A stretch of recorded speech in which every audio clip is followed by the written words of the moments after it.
13. Sebelumnya kita Ibu sapa dulu ya buat teman-teman semua di sini. Apakah semuanya dalam keadaan sehat? Sehat ya. Dalam keadaan sehat semua ya. Nah, semoga nanti kita sampai akhir bisa belajar kuliah ini sampai selesai dengan baik ya. Oke, sekarang kita sebelum mulai perkuliahan di mata kuliah penyampaian analisis, Ibu minta kita berdoa dulu sebelum mulai belajarnya ya. Semoga perkuliahannya nanti semakin lebih lancar lagi ya. Silakan yang mau memimpin berdoa boleh. Sebelum kita mulai pembelajaran, marilah kita berdoa menurut kepercayaan masing-masing. Berdoa mulai.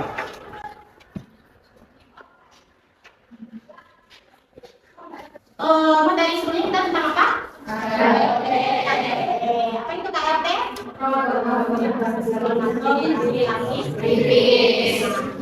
Siapa yang bisa menjawab apa definisi dari KRT? Ya, silakan. Saya Sunanda dengan NIM 2348 KLT itu adalah teknik analisis yang digunakan untuk memisahkan campuran senyawa. Oke, boleh ya. Jadi KLT itu merupakan salah satu teknik pemisahan senyawa kimia yang cukup sederhana ya. Pertama cukup sederhana, habis itu yang paling murah dan paling mudah digunakan dalam menganalisis suatu senyawa. Baik itu senyawa dalam bentuk campuran ataupun yang tunggal. Oke, untuk review dari materi sebelumnya, Ibu mau tanya lagi satu pertanyaan. Nah, terkait dengan kromatografi lapis tipis, bagaimana cara perhitungan untuk mencari nilai RF dari hasil kromatografi lapis tipis? Untuk menjawab, Bu, saya bisa yakin dengan 2348 untuk 1028.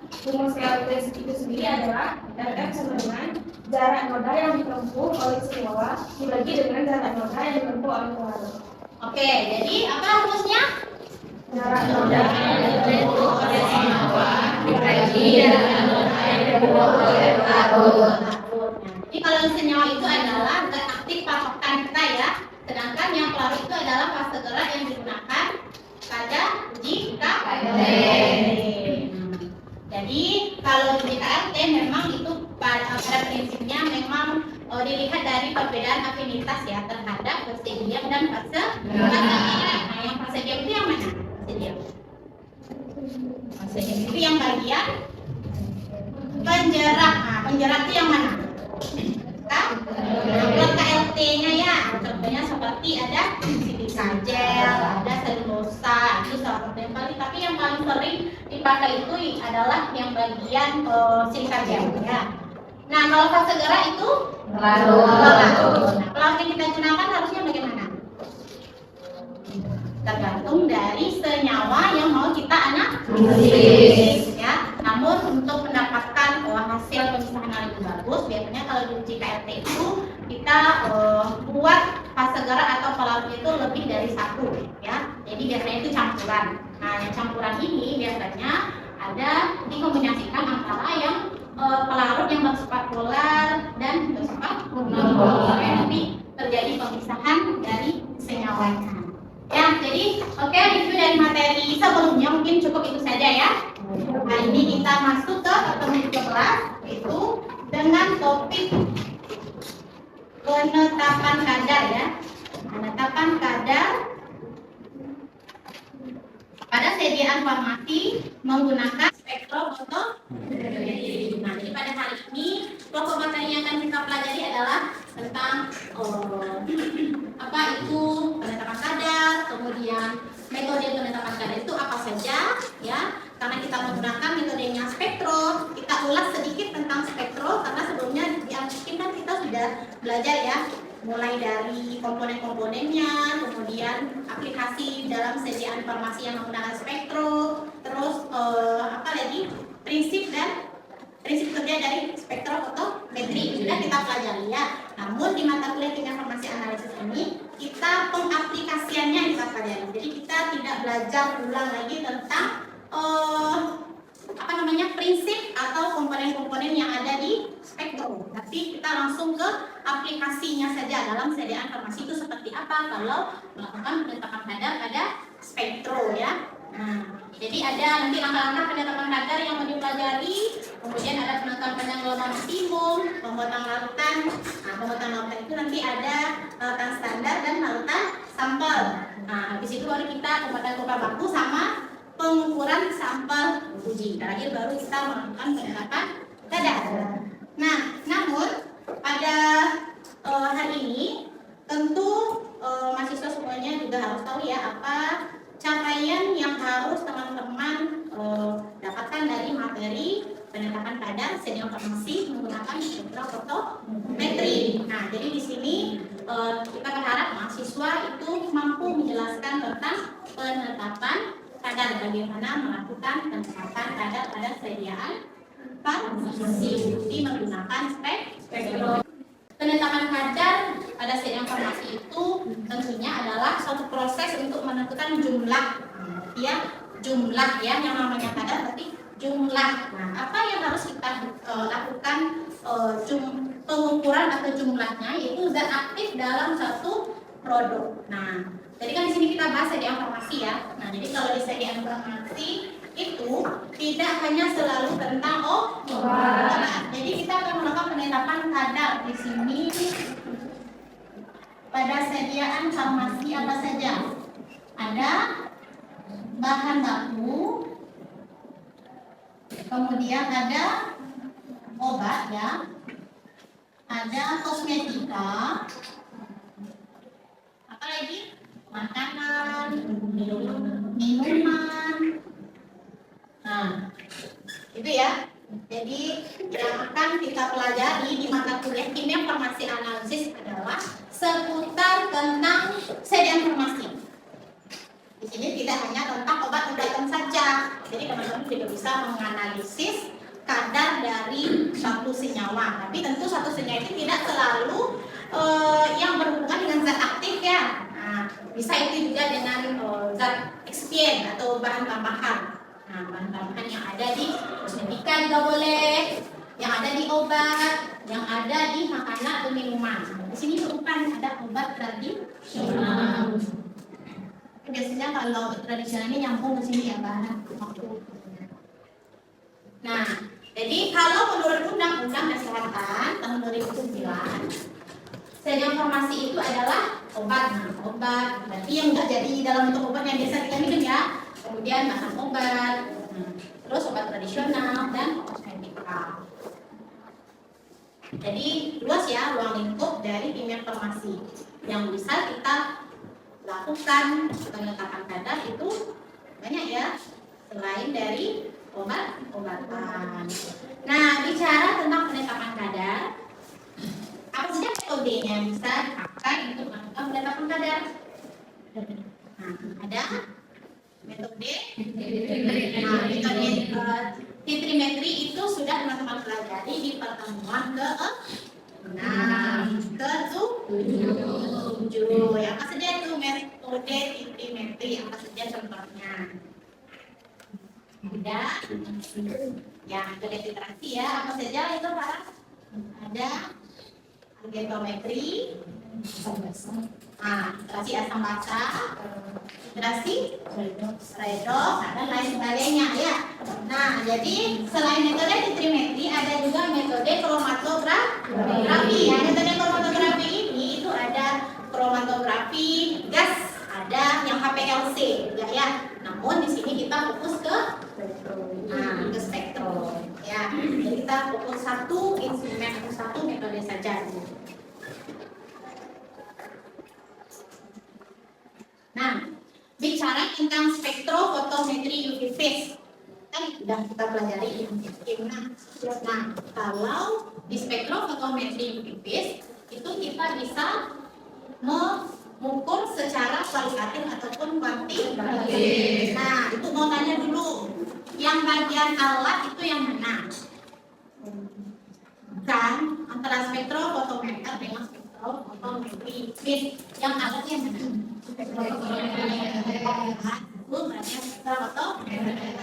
Alat ini digunakan tapi kalau metode, apa metode yang kamu gunakan untuk melakukan kadar? Nah, jadi di spektrofotometri ini ada dua aspek yang bisa kita analisis, yaitu skala kuali dan kuanti. Nah, yang analisis kualitatif apa itu? Analisis kualitatif siapa yang bisa? Analisis kualitatif ini udah kita pelajari juga yang miskin. Ya. Kuali itu mengidentifikasi senyawa ada tidaknya kandungan tersebut. Ya, mengidentifikasi atau mengetahui kandungan ya suatu senyawa ada atau tidaknya. Ya, boleh ya. Terus yang kualitatif tadi juga sudah kita singgung. Siapa yang bisa? Ya, boleh. Kamu siapa namanya? Hana. Bona. Ya, silakan. Analisis kuantitatif itu mengukur atau menentukan kadar di dalam angka. Contohnya, Boleh. contohnya dia dapat menjelaskan pada hari Rabu. Ya, jadi kalau analisis kuantitatif dulu, ada yang bisa lebih menyempurnakan apa itu analisis kuantitatif? Boleh, silakan. Analisis kuantitatif itu mengukur jumlah atau kadar senyawa aktif dalam obat dalam sediaan Oke, mengukur jumlah atau kadar. kadar ya. Jadi kalau kita bicara jumlah itu biasanya dalam bentuk angka ya. Dengan yang analisis kualitatif. Ya, jadi ditanya itu berapa jumlah atau kadar untuk ukuran ya. Langkah dari bagaimana cara melakukan penetapan kadar menggunakan spektrofotometri. Nah, jadi ada beberapa langkah yang harus kita pelajari ya sebelum kita dapat mengukur jumlah atau kadar dari suatu zat yang akan kita analisis. Nah, yang pertama itu ada persiapan larutan. Nah, itu larutan apa? Ada larutan standar sama larutan sampel yang ingin kita analisis. Nah, yang kedua itu ada penentuan panjang gelombang maksimum. Nah, kenapa ada penentuan panjang gelombang maksimum di sini, Bu? Kenapa? Yang diukur beda juga pada gelombang. Ya, beda senyawa itu berbeda ya serapan panjang gelombang maksimumnya. Nah, tapi di sini di penentuan panjang gelombang maksimum itu beda absorban atau serapan itu ya dari suatu senyawa berapa serapan yang paling tinggi diserap cahayanya oleh suatu sampel. Ini larutan standar. Sampel ini misalnya ada 425 nanometer. Positif itu 765 berarti dia berada pada rentang visible. Nah, di spektrofotometri Greenpeace itu ada rentang dari panjang gelombangnya ada 200 sampai 800. Kalau 200 sampai 400 itu masuk ke daerah UV. Masih ingat? Di anti-skim ada kita belajar kan? Nah, kalau visible itu berapa? Visible?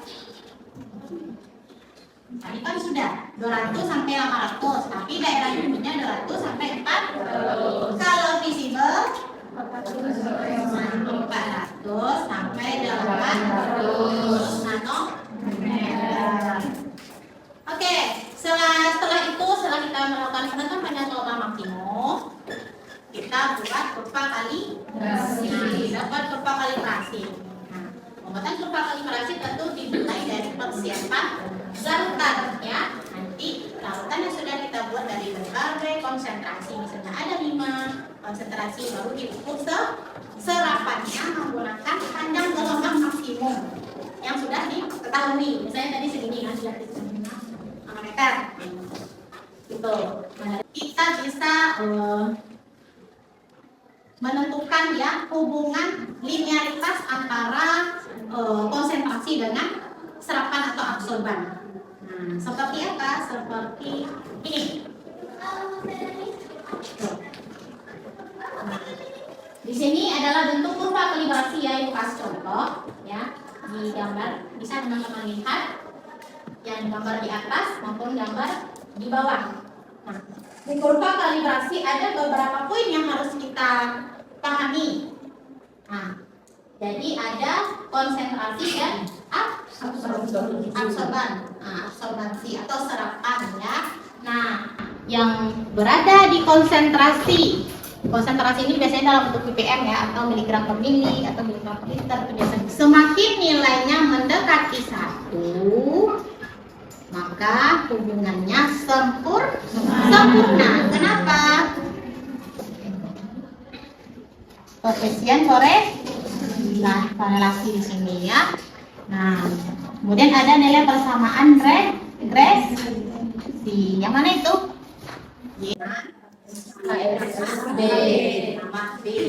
Nah, yang menyatakan kemiringan. Nah, di situ ada nilai poin dari A-nya. Nah, sedangkan yang intersek itu nilai B. Dari persamaan regresi ya, dari grafik kurva kalibrasi ini nanti bisa menentukan konsentrasi. Dari mana? Dari sini nilai X. Nah, dari nilai X. Dimana ketika kita sudah mengukur absorbansi dari sampel, kita bisa masukkan ke persamaan. Di nilai mana? Nilai Y. Karena Y tadi dikatakan apa? Sepakat ya. Baik, kita masuk ke contoh lagi. Jadi di sini Ibu ambil salah satu riset atau penelitian dari itu ya. Nah, bagaimana cara menganalisis? Tentunya ada tadi langkah-langkah. Nah, apa saja langkah-langkah tadi? Setelah kita pembuatan kurva kalibrasi, yaitu pengukuran sampel. Habis itu kita melakukan perhitungan kadar daripada sampel. Nah, perhitungan kadar itu nanti kita ada menghitung konsentrasi dari nilai ini persamaan regresi ya. Nah, di sini kita koreksi dulu dengan cara yang dilakukan. Nah, itu cara printer sebelum kita ukur ke spektronya ya. Kita katakan pada jurnal dibuat sebanyak 50 mg per mili. Nah, tentunya teman-teman harus paham ya. Kalau dikatakan larutan standar berarti dia harus zat murni ya. Nah, bukan dexamethasone yang dijual yang sudah biasa dipakai dibeli di apotek ya. Berarti dia yang dalam keadaan murni itu ada ditambahkan dengan bahan-bahan lain sebelum dijadikan sebagai dexamethasone yang tablet gitu ya. Jadi yang betul dexamethasone. Pertama kita bikin dulu larutannya. Nah, di sini dikatakan dexamethasone murni sebanyak 50 mg. Nah, dimasukkan ke dalam labu 100 ml. Biasanya di sini kita pakai konsentrasi dalam bentuk ppm. Dikatakan di situ berapa ppm? Dia minta belum tahu ya. Belum ada dikatakan ya larutan induknya. Jadi ada 50 mg dalam 100 ml. Nah, karena di situ di risetnya dalam bentuk ppm di sini ya, jadi kita konversikan dalam bentuk ppm. 1 miligram per mili itu berapa ppm? 1000. Nah, yang setara dengan ppm ini apa saja? Ada mikrogram per mili, ada miligram per liter. Nah, jadi teman-teman harus ingat di satuan ya, karena ini dasar. Jangan sampai lupa ya, karena nanti di CBT kan banyak nih ya. Kayak ini soalnya keluar ya. 1 miligram per mili sama dengan 1000 ppm. Tapi kalau nanti ada pertanyaannya 1 miligram per mili berapa mikrogram per mili? Berarti sama ya, 1000. Kalau ditanya dalam bentuk miligram per liter sama ya. Tapi kalau 1 ppm berapa mikrogram per mili? 1 ppm berapa mikrogram per mili? 1 karena dia tadi salah ya. Nah, jadi sampai di sini terkait dengan konversi satuan, paham ya? Siapa yang bisa ke depan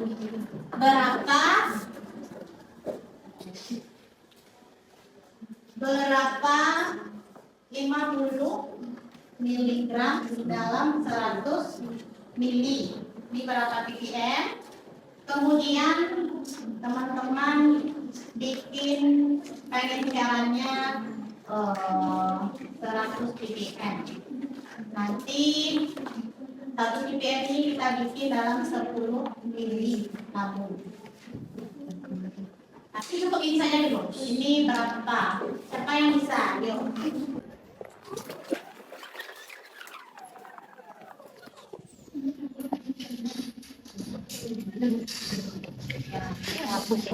Ya, benar juga ya. Boleh kalau caranya seperti ini. Ya, tergantung bagaimana teman kita ya. Karena ini kan bersifat untuk materinya. Nah, jadi 50 mg itu ada 500 ppm. Sekarang kita mau bikin 100 ppm. Karena dikatakan instruksinya di sana, dia bikin larutan standar ada berapa aja itu konsentrasinya? 14 ya. 14 berapa lagi? 12 terus 10. Silakan share ke depan yang bikin. Kita bikin dulu 100 ppm ini ya. Kan tadi kan dia dalam keadaan 500 ppm. Tapi kita mau bikin dalam 100 ppm. Jadi berapa mili yang diambil dari larutan induknya ya? Gimana caranya? Pakai rumus banyak?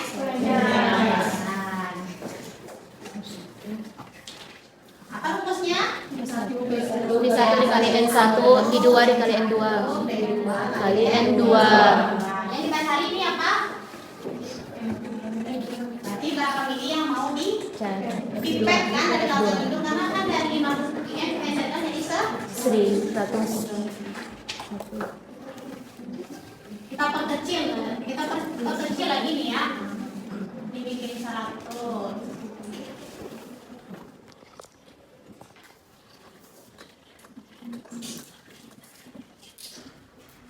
Mili. Jadi P2 ini dia berapa mili yang mau kita bikin larutannya ya. Nah jadi jangan kebalik-balik. P2 ini dalam lampu berapa yang mau kita bikin. N ini adalah konsentrasi di larutan ininya. P1 ini berapa mili yang mau kita pipet, berarti yang kita cari.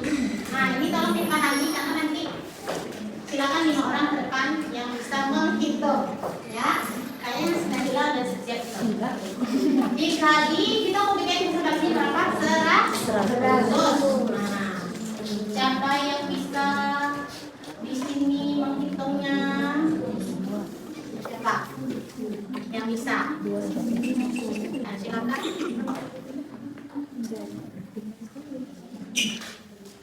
Saya menghitung benar buat.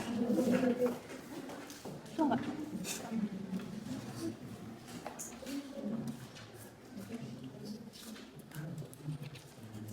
2 mili. Lanjut. 4 orang lagi, silakan hitung-hitung dulu di kursinya masing-masing. Sini.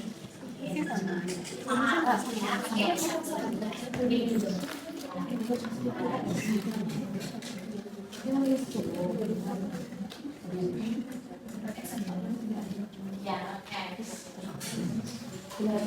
Maksudnya 100.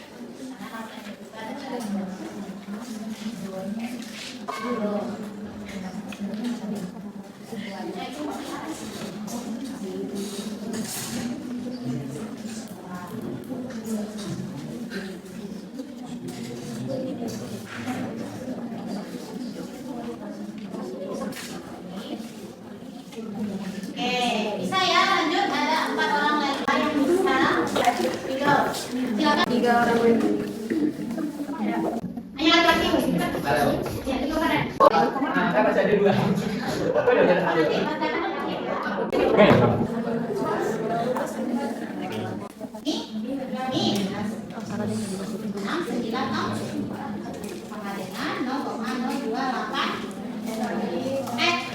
Berapa nih dikurang? Ayo, coba lanjut lagi kalkulatornya. Siapa yang bisa? Ya, ya. Oh iya. Ini kakaknya dari kimia semua. Bisa sebenarnya Kalau dulu udah persen. Itu mau kasih contoh, baru sekarang nggak bisa ya. Kita untuk mau kasih satu contoh soal 0,1 sama nih 0,2. Serapan sambalnya 0,28. Pengen cairannya ada 10 kan? Jadi pertama langkah kita ngapain? Mencari konsentrasi nilai X. Caranya? Ya, nilai 0,28 kita masukkan ke Y. Dapat nilai X. Setelah dapat nilai X baru kita kali dengan pengen caranya berapa kali 10 kali. Nah, berarti itu konsentrasinya. Bisa. Mana caranya? Ayo yang dapat nilai plus. Dijamin nilainya, nilai ujiannya aman. Nah, bikin namanya.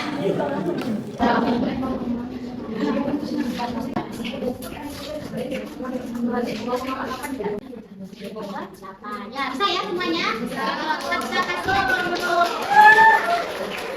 kadar dari sediaan informasi ya, itu tergantung dari apa ya, tergantung dari sampel.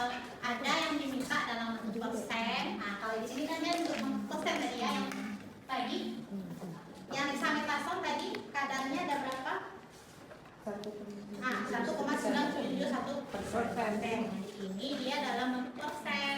Ada yang dalam bentuk, nah ini konsentrasi berarti 48 ppm, jangan lupa.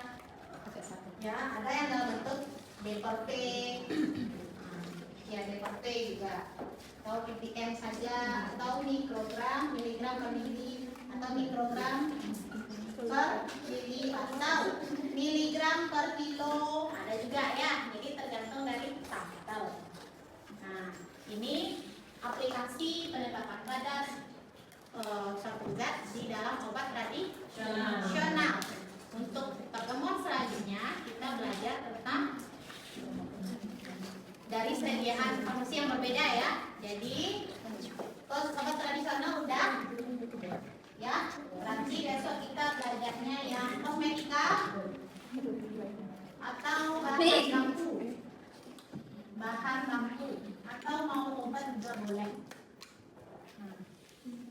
Besok kita belajar tentang yang nilai yang ini. Jadi pertemuan ke-14 masih penetapan kadar. Karena beda-beda sediaan itu kadang beda bagaimana cara menghitung kadarnya, itu berbeda-beda ya. Nah, ini ada tugas, silakan dikerjakan di rumah. Ya, boleh dicatat. Ini latihan di rumah nomor 1. Jadi ada 2 soal. Kemudian tugasnya satu lagi untuk pertemuan ke-14, teman-teman cari satu jurnal referensi tentang penetapan kadar. Boleh itu dalam obat tradisional, ya. Boleh itu dalam kosmetika, bahan baku atau dari bahan alam atau obat. Tapi obat biasanya jarang ketemu ya. Teman-teman silakan cari satu jurnal masing-masing individu. Untuk pertemuan kali ini kita cukupkan dulu materinya sampai di sini. Harapan Ibu teman-teman semua itu paham ya terkait dengan materi yang sudah kita pelajari pada hari ini. Ada yang mau ditanyakan? Ada. Nah, jadi kesimpulannya dalam melakukan perhitungan atau melakukan penetapan kadar, teman-teman harus pastikan dulu ya kurva kalibrasi ya, kurva kalibrasi dari lambang standarnya ya. Nah, dari kurva kalibrasi tadi kita bisa menghitung nilai konsentrasinya, kita bisa menghitung kadar. Oke, tapi kadang-kadang ada beberapa ya, kita hanya sampai konsentrasi saja, tidak langsung ke dalam kadar. Paham ya? Ya, kalau sudah selesai, tidak ada pertanyaan, kita cukupkan dulu materi kita pada hari ini. Apabila ada kekurangan dari Ibu, mohon maaf ya. Saya dulu, assalamualaikum warahmatullahi wabarakatuh.